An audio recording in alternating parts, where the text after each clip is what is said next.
I'm Cheryl Kagan, very proud to be the Senator for Gaithersburg and Rockville. Welcome to this week's edition of Kibbitzing with Kagan. My really special guest today is my friend and former legislator and former and current all things, congressional candidate, District 1 in Maryland, Heather Mizeur. Delegate, thank you so much for joining me today for a chat.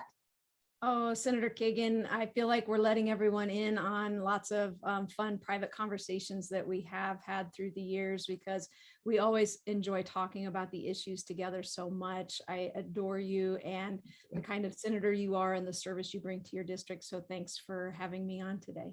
Thank you. Now, this isn't about me, though. Thank you for the kind words, but I want so many of my friends and subscribers and stuff to know more about you, because you are running an important campaign for our country and for our state. But I want to start at the beginning.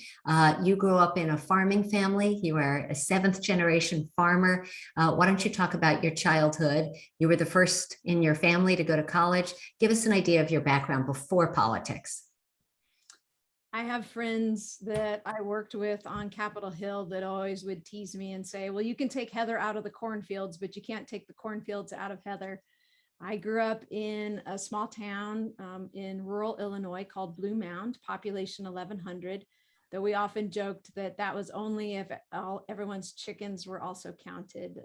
A very rural community in the middle of nowhere, Illinois, where everything around you is corn, bean, soybean, and wheat fields. And my family, as you mentioned, is many generations of farming those commodities. And my father, though he also worked on the farm with my grandfather, his primary job was as a United Auto worker. He was a factory welder for 32 years at a Caterpillar plant. And it was really on the picket lines with him that I got my start in politics. But as you mentioned, the first person in my family to go to college, and one of the ways that I paid for it, speaking of those cornfields, is I would every summer either detassel corn or walk beans, as it's called, where you walk through with a machete cutting the previous year's corn out of the soybean fields. You always rotate the crops to improve the nitrogen in the soil. And on the farming side of corn, detasseling is a particular way to make seed corn, but it was a great way to earn extra money, pay for school. And I love that part of my background, and living on the Eastern Shore for the last decade has really brought me back to my roots. That's great. So let's start at the beginning of your electoral career, because you worked on Capitol Hill. You and I first met when you worked for Senator John Kerry, but you were on the Tacoma Park City Council and you served 8 years in the House of Delegates. Why don't you talk about what made you decide to run for your first time, and what did you like best about serving? I was really happy being a legislative staffer for a lot of very interesting members of Congress. I worked for three United States representatives, one from Pennsylvania, one from Texas, one from Massachusetts, and then, as you mentioned, in Senator Kerry's office. But what I consistently found was, as I was staffing them on speeches to give or policies to write, I would find myself in these moments being like, oh, I really want to be the one advocating this for myself and my community. And while I was working for Senator Kerry, I got his permission to run for, and I won a seat on the city council in the town I lived in Tacoma Park at the time. And while still being on the city council and working for him, after his presidential run, we tried to take some of the big healthcare initiatives that we wanted to advance during that campaign and turn them into individual laws that we could push through in the Congress. And they were just going nowhere with divided government. And I thought, wow, if I could peel these off and make them just state-based laws, I bet if I ran for and won a seat in the legislature in Annapolis, I could get some of these bills passed in Maryland. Yep. And we did that. Yep. One of the first bills that I passed allowed young adults to stay on their family health plans until age 25. That was in the Kerry plan originally. And then the Affordable Care Act picked it up when Maryland and other states showed the path on how to do it. Amazing. Now, you're really proud and talk a lot about how you worked across party lines and you worked with some very conservative Republicans. How did that go? How effective was that? I really think it's important for as often as possible, and particularly in the moment that we're in right now, to try to put partisanship and ideology, separate ourselves from that a little bit, and to come together and find where there is some common consensus on making progress. Because when we're fighting and just standing in our corners and debating talking points, we're typically not solving problems. Right. And one of the best examples I can give when I was in the legislature was working with a very conservative member from the Eastern Shore, who was the head of the pro-life caucus, on expanding free family planning services to all low-income women in Maryland, by first talking to him about how if your goal is to lower the abortion rate in this state, the best way to do it is to arm women with family planning so that they can make decisions on when to have babies, and the unwanted pregnancy level drops. And that's where we should be tackling this issue, not a question about whether or not abortion care should be available. Absolutely. And through that conversation, I also made sure he understood that we would improve infant mortality rates and better birth outcomes for moms when they're involved in the healthcare system earlier. And the federal government wanted to give us an enhanced matching rate to do it. So we had an opportunity to bring in more money into the state budget as a result of this decision. So on all these levels, it was important for us to find a way to bridge that divide and get something really good done for women in this state, something that this legislator would have never conceived of doing before if we hadn't already built a friendship and had trust there where he could honor the information I was bringing to him and say, yeah, let's do that. Okay, so I have to call you out on your excellent pun of conceived when you're talking about pregnancy and abortion. Because I'm a pun. A Scrabble player is always going to be on top of the word game. One of the many issues and one of your many accomplishments during your tenure in the House was advancing marriage equality. And Maryland was the very first state in the nation to pass it at the ballot box. Why don't you talk about marriage equality and how that has affected your life? Well, yeah, my wife, Deborah, and I have been together for 18 years now. We first married in Maryland with no protection and no rights in 2005, making a statement that you can keep us from getting our rights, but you can't prohibit us from exchanging vows to forever and promising to care for each other for our whole lives, and doing it in front of our friends and family and our God right here in Maryland. Yeah. And dedicating ourselves to passing law to make sure that we would eventually get that protection. Mm-hmm. Now, we thought it might take an entire career to do it. And with your help and the help of so many other Marylanders who really do honor love is love, and we all should be treated equally under the law, we pushed through to get that passed in the legislature. But then we had to win it twice, as you mentioned. We passed it in the legislature, and then it got petitioned to referendum, and then we were able to affirm it by the vote of the citizens, saying that they were behind it as well.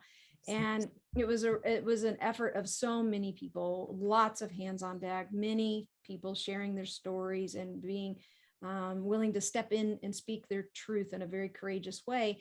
And our colleagues who kind of wanted to come along a little more slowly with this were really, at the end, open-hearted with some pressure from their own family members. You wouldn't believe some of the last 5 votes we got for marriage equality came from legislators who have kids who are high school or college aged at that time, and said, Mom or Dad, if you don't vote for marriage equality, I'm going to disown you. Like, you're going to be on the wrong side of history on this one. Yeah. And we really pulled that out because Maryland truly came together to say that we really are the free state. Absolutely. And just before we move on, we just should give a special shout out to the late Speaker, Mike Bush, whose leadership, I think, was hugely important, right?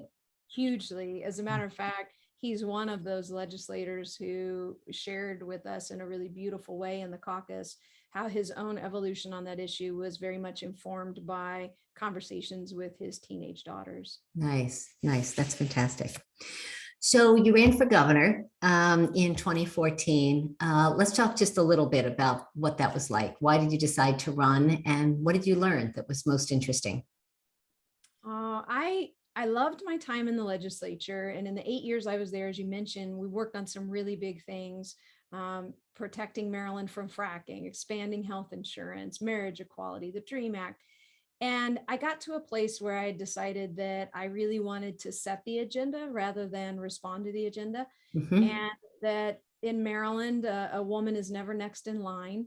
And that I was going to have to really step out and make a case in a non-traditional way of why it was necessary for us to be open to someone who just has the best ideas. I was running on a platform that was about legalizing marijuana to pay for universal pre-K so that we could address the persistent and chronic challenges of the achievement gap in our schools, that we could close a loophole that's letting corporations, big corporations, get off easy in the state and use that money to provide small businesses tax relief and middle class tax cuts that I felt were really necessary.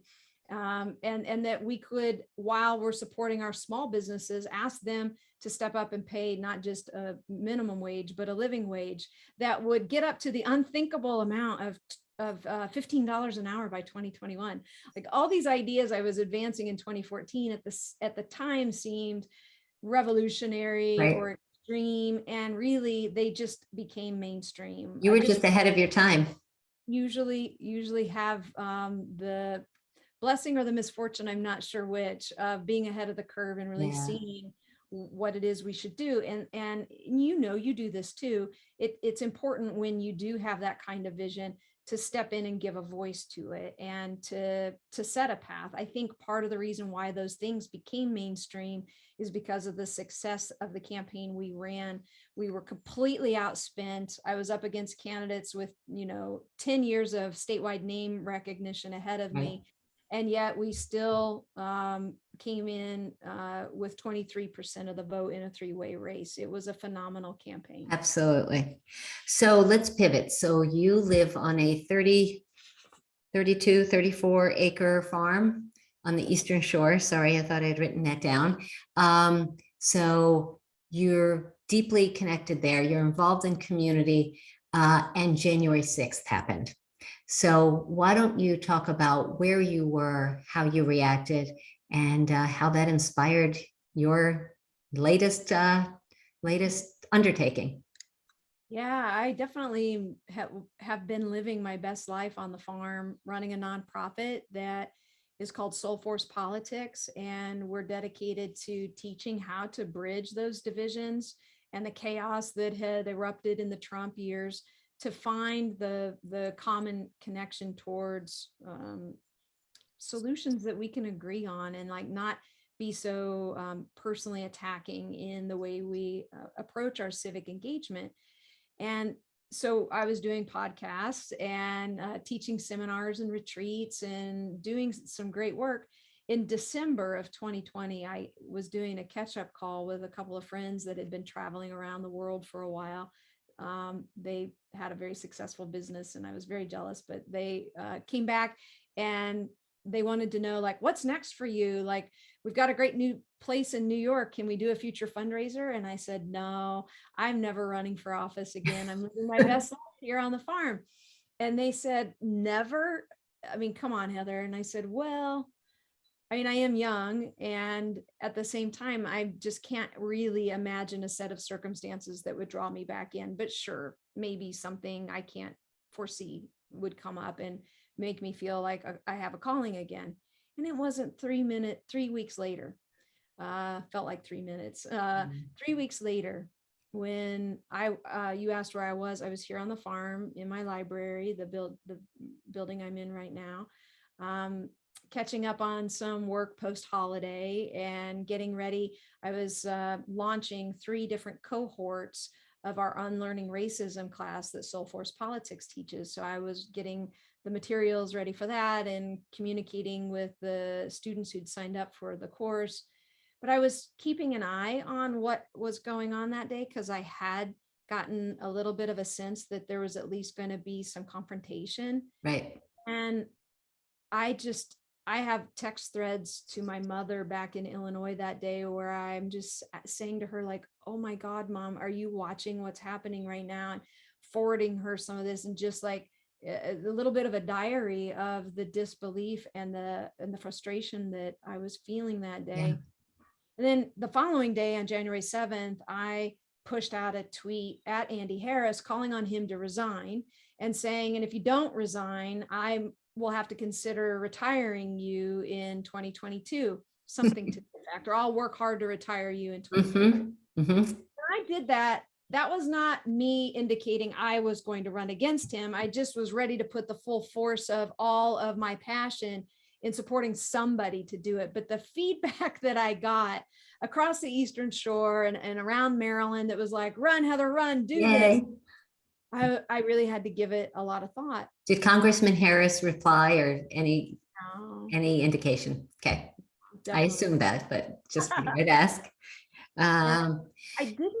I didn't think I necessarily was going to do it, but it was a moment right a few days after the attack where my spouse, Deborah, asked me a really important question over coffee one morning. She said, I want you to think about us being at the end of our lives. And I want you to look back on this moment. Tell me, how does it feel in your body to look back on this moment and you chose not to do this? And it was the most clarifying question anyone could ask. And I'm lucky that my spouse is not just my best friend and life partner, she's my spiritual partner. And like, those are important questions to sit with in those moments.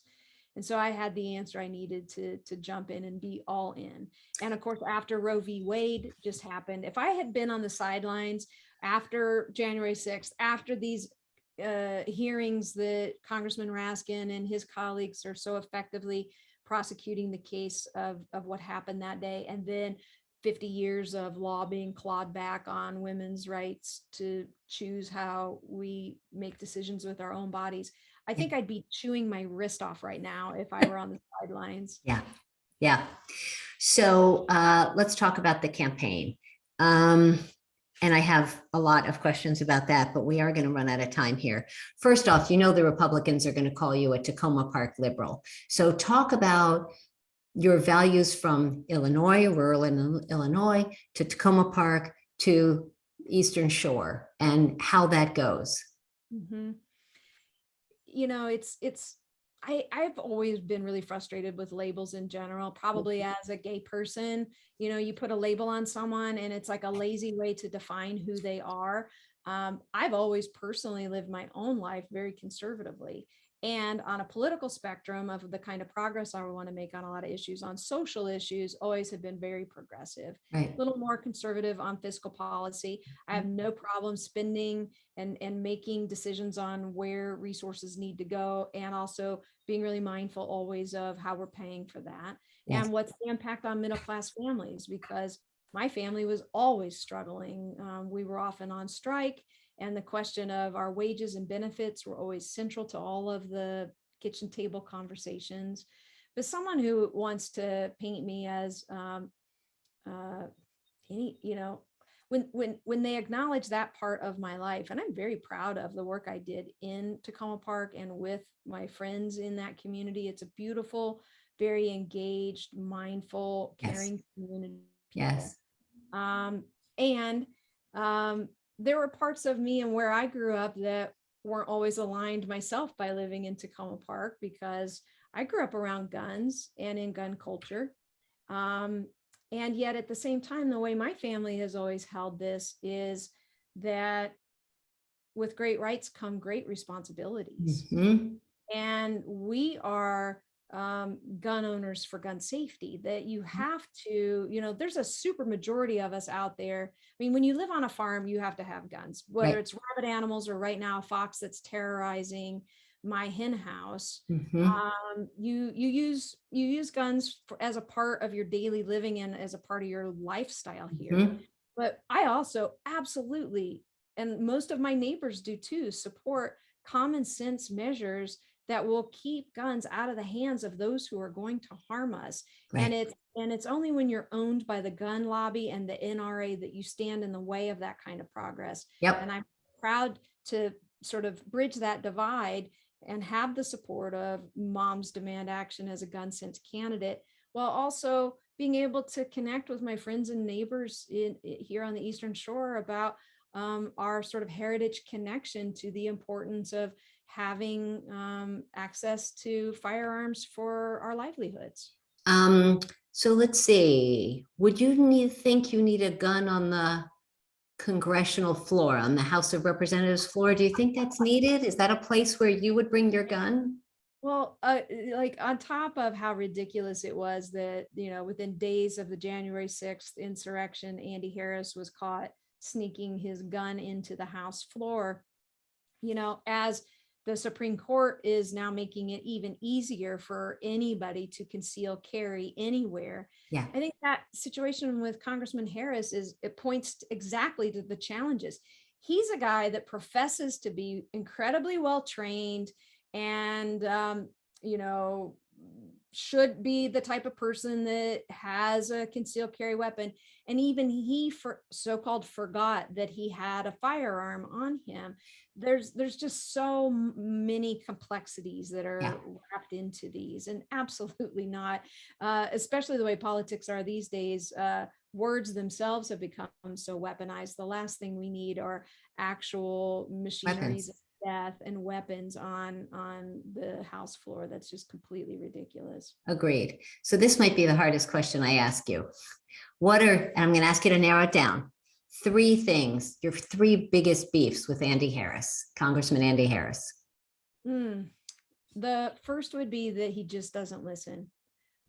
With active listening, you can typically find a solution to anything.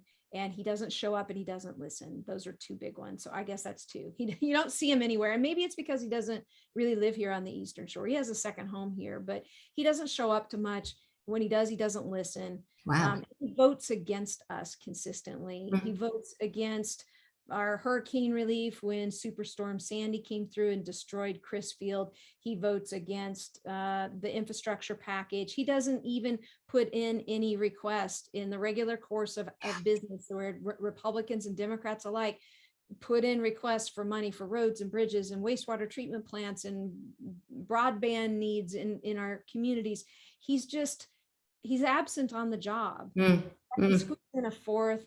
He's just kind of mean to, and it's not just on a partisan level. He's just not nice to anybody. And what I'm finding on the campaign trail is that people are ready to bring some kindness and respect back into dialogue and have a leader that will be dignified in how she represents and interacts with the community. Absolutely.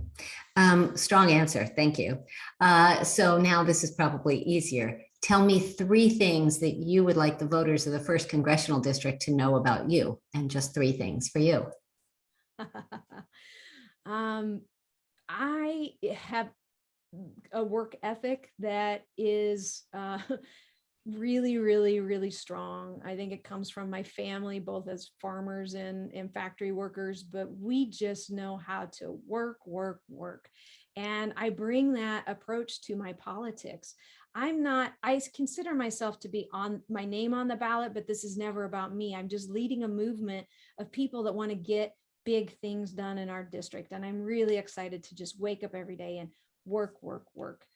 I also am truly and authentically dedicated to a campaign that will build a unity coalition to get at what is, I think, our biggest national security threat right now, which is our polarization. What happened on January 6th isn't just one day in one building. It's a reflection of how much we don't get along and talk to each other anymore. And I love being in a marginal district where it's important for both sides to come together. This is like where my heart is. This is what I was doing in Soul Force politics. So I'm elevating that into the campaign to say, whether you're a Republican, an independent, or a Democrat, come connect with this movement that wants to solve problems and get big things done in our district again. Love it. And the last one, this might be, I don't know, this is just what's popping in my head right now. But it's, again, with labels, sometimes there's lots of big assumptions. I'm a deep woman of faith. And while my own faith is in the Christian tradition as a Catholic woman, I deeply honor and respect all faiths, all wisdom traditions in guiding the work that I do from that place of a heart connection, not from a place of separation of church and state. I feel very strongly that those barriers need to stay in place. But I also will just always represent the district with a profound sense of dedication and integrity and honesty and authenticity that comes through me as a woman who deeply practices her faith. Love it. Thank you.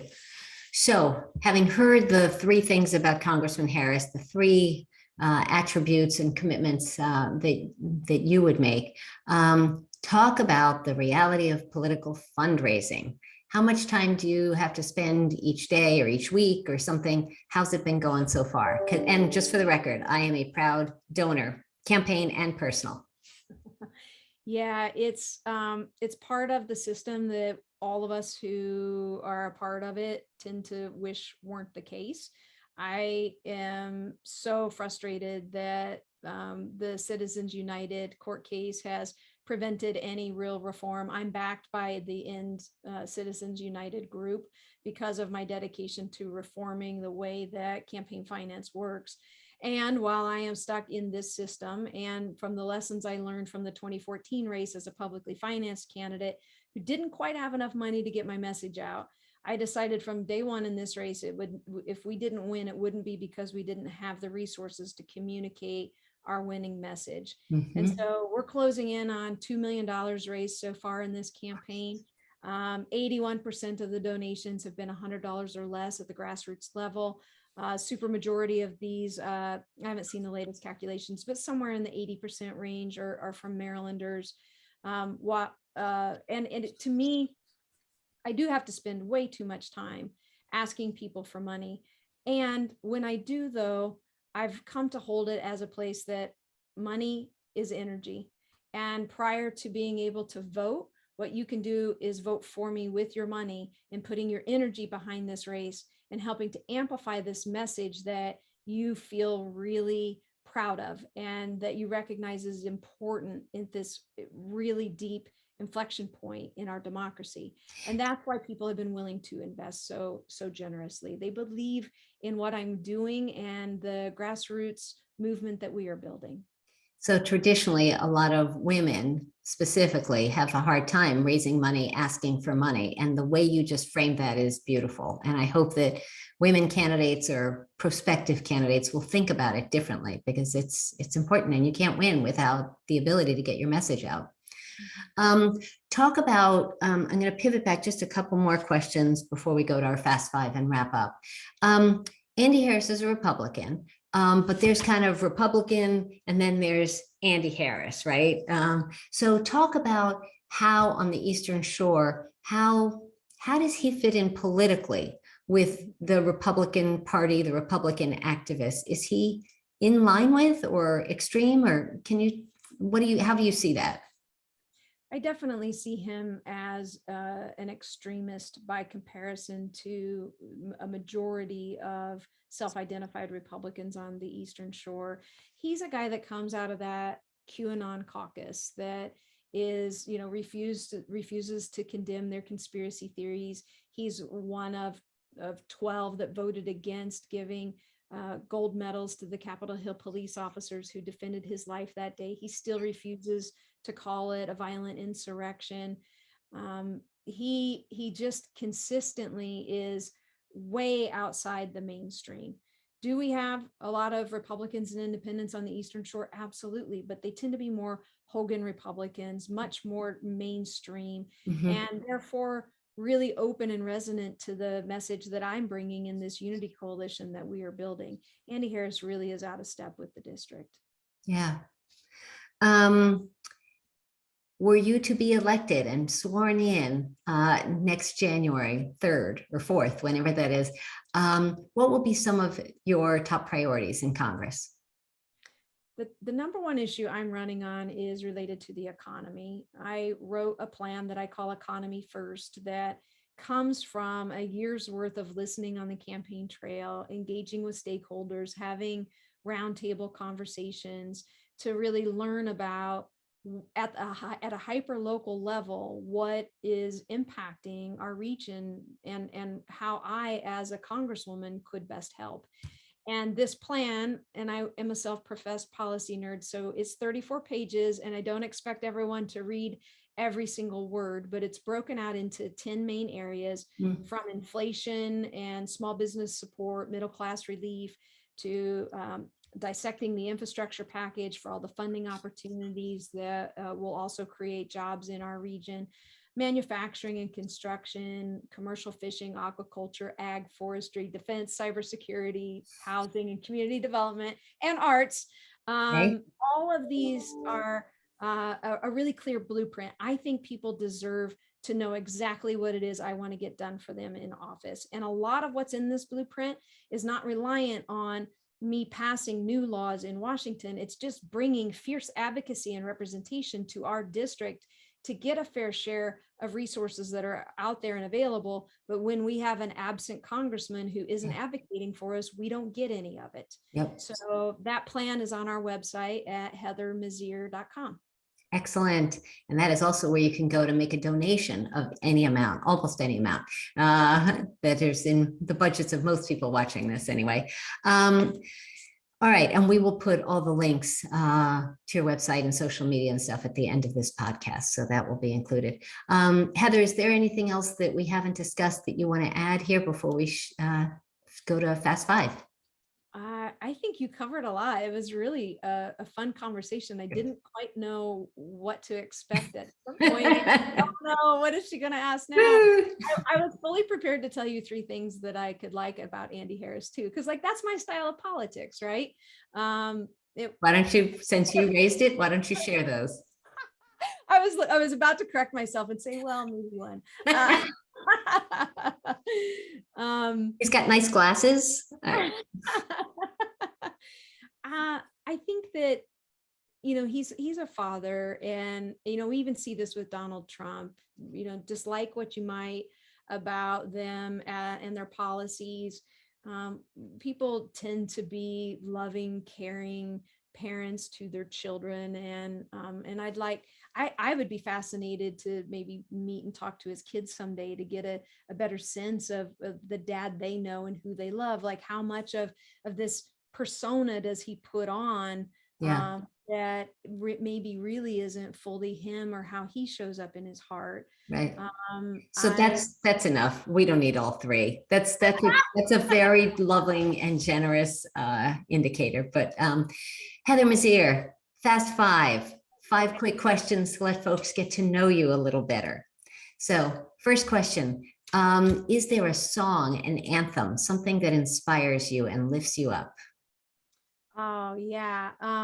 Well, it's going to seem both cliche as a lesbian, but Melissa Etheridge is a dear friend of mine. And she has a song called What Happens Tomorrow that is very much about not having us versus them in politics. And then there's a line about, and even women can be the president. And it's just a very empowering that we, the people, get to decide in politics. And I love that song. Fantastic. Love it. Question 2, what is one food that you absolutely won't eat? Oh, well, it's because I can't anymore. I'm all of a sudden allergic to both wheat and corn, which is a big frustrating thing for me. On the side of something I don't like, okra. Okra. Okay. Question 3, what is a movie you just watch every time you bump into it? Napoleon Dynamite. Never seen it.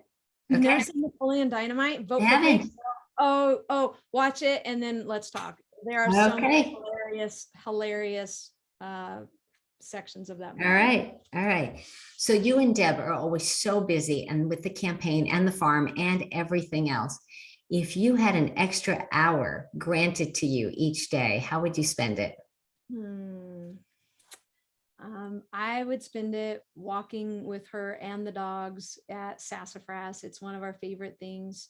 We've got a trail that we take that goes all the way to the water, and there's a piece of driftwood in this special spot we go that looks like a big dragon. We call it Dragon Beach.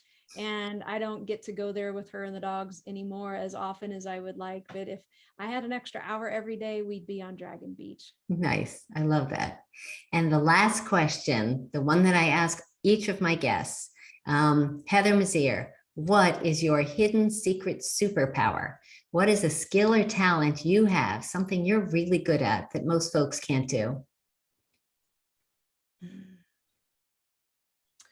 It would probably be helping someone find their deepest connection to their own self-love. Wow. That's really beautiful. Thank you. All right. Well, Heather, what a thrill to see you, to talk to you, and to share your amazingness with the world. And please, people, knock on doors, make phone calls, donate, spread the word about Heather Mizeur. We need her voice in Congress representing Maryland.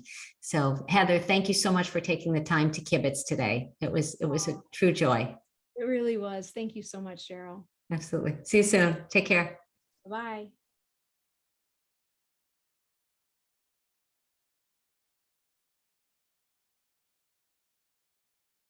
Hi, it's a month later. I'm still Cheryl Kagan, very proud to be the senator from Gaithersburg and Rockville. And I am thrilled to continue the conversation with Heather Mizeur, former delegate and Democratic nominee for the 1st Congressional District in Maryland. Heather, thanks for continuing the conversation. Always great to have a reason to come back and spend time with you, Cheryl. And now that I'm the actual nominee, it's a little bit more fun that way as well. Exactly. So the reason that I did not post the episode that we taped in July of Kibbitzing with Kagan is because the January 6th committee had some shocking revelations. And among them was Congressman Andy Harris's engagement in planning for the January 6th insurrection and stuff. So talk to me about that and why you labeled him a traitor. Yeah, I'm glad that we're having a chance to address that on the podcast, Cheryl, because it probably shouldn't have surprised us, but it was such a blow to us in the 1st district to find out that he wasn't just one of 147 who voted against certifying the election on January 6th. As we had discussed previously, that was one of the big reasons that I jumped in were his actions that day. This fight with a colleague and trying to take a gun to the House floor, so much conduct unbecoming to be a part of that insurrection movement and refusing to even call it a violent insurrection. Right. But now to find out through the January 6th committee that he was a co-conspirator, one of 10 in the room in the Trump White House in December of 2021, planning the entire structure of ideas around how they could overthrow the election results and prevent this peaceful transfer of power is a betrayal of his oath of office. It's a betrayal to our Constitution, and is, to me, feels like, more than just conduct unbecoming. This is the action of someone who has been a traitor to our nation. I'm running against Andy Harris, not because he's a Republican and I'm a Democrat. I'm running against him because he's a traitor and I am a patriot. And I believe deeply that our democracy is at threat in this moment, and we have to hold him accountable.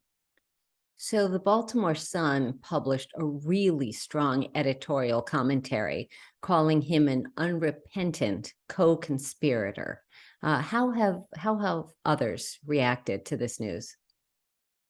Well, there's a mix in our district. There are some people who continue to think that the events of January 6th are what should have happened that day. There are going to be some people who you just aren't going to change their minds about what was at stake and how firmly they believe in the big lie that has been peddled to them by people in leadership who they trust. But I'd say a lion's share of the folks in our district are headed, moderate Republicans, independents, and Democrats alike that find this behavior extremely embarrassing, troubling, and criminal. Yes, yes, yes, and yes. So have you felt a shift in your campaign since that revelation? there was definitely added momentum to the urgency behind it. I think that for those who were already angry and upset at his behavior, it added fuel to that fire. And for others who were concerned, but maybe it wasn't the top motivating issue, it's definitely pushed some more folks into the curiosity column about checking out what we're about. And I've been running a unity coalition from day one that is about giving moderate Republicans, the Larry Hogan and Kelly Schultz Republicans that feel that their party has abandoned them, with giving them Dan Cox as their nominee for governor, or Paroka for attorney general, Andy Harris. Like, it's just a real lack of choice and options for mainstream Republicans that are looking for a place to go in this election. And we're making sure that they know that we've got a big tent here, and that the issues that we're running on the economy, on the environment, and on healthcare affordability and access are not partisan issues. They're solving problems in our district that have been ignored for too long. And they're things that we can all get together to agree on, no matter what our party affiliation is. Yes. Just a few more quick questions. One, what has Andy Harris, Congressman Harris, said when confronted about this? Has he given any indication of regret or remorse, or any explanation about the meeting or his role?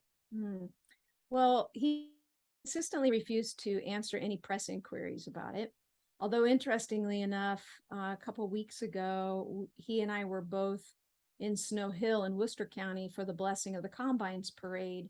And before the parade started, I was back talking to the different farmers who were going to be driving their combines in the parade. And I came across Mr. Harris, and I walked up to shake his hand. I can disagree with him and hold him accountable and be very angry about his actions, while still holding civility and kindness in my heart to who somebody is as a human. You can make mistakes and be forgiven for them. But as I went to extend my hand to him, he recoiled, turned his body away, and said, "Oh no, we're not doing that." And I looked at him, just amazement. And he said, "You called me a traitor." And I just stood there for a minute, waiting for him to explain, like, I'm open to hearing how you weren't. But he just refused to continue to say anything more. And I just said, okay. And I walked off. I know that's strong language. And what he did, though, I don't know what else to call it. Yeah. Now, to be clear, it's okay to question the results of an election, and we want our election system to be with integrity, and we want to make sure that the results are accurate. Sure. And Lord knows, in terms of partisan conversations, you know, the Democratic side had concerns about Russian influence in 2016. Like, these things should be investigated. But by December 21st of 2021, of 2020, we were there were 60 some court cases that had been decided by conservative judges that there just was no evidence. There was absolutely no evidence to support the story that was being spun out there. It was just a power grab. Right. It was a desire to keep their side in office and to overthrow the results of a free and fair election, which is counter to everything this nation stands for. Yes. And so from that perspective, I think it absolutely was activity that I'm comfortable saying was traitorous to our nation. Right. So even if you weren't as wonderful, thoughtful, talented, committed, hardworking as you are, Go on. just that, yeah, right. There are many more words. Andy Harris has disqualified himself. That's kind of, if people were wondering and struggling, and maybe they were aligned with him a little bit politically, but this was the straw, I think, that broke the camel's back for a lot of people and just had to cause them to rethink. So Heather, if somebody wants to learn more about you, wants to get involved in your campaign, we will have the screen again with your social media and stuff. But why don't you just give a pitch for how they can get involved in the campaign if they're local and if they're far away?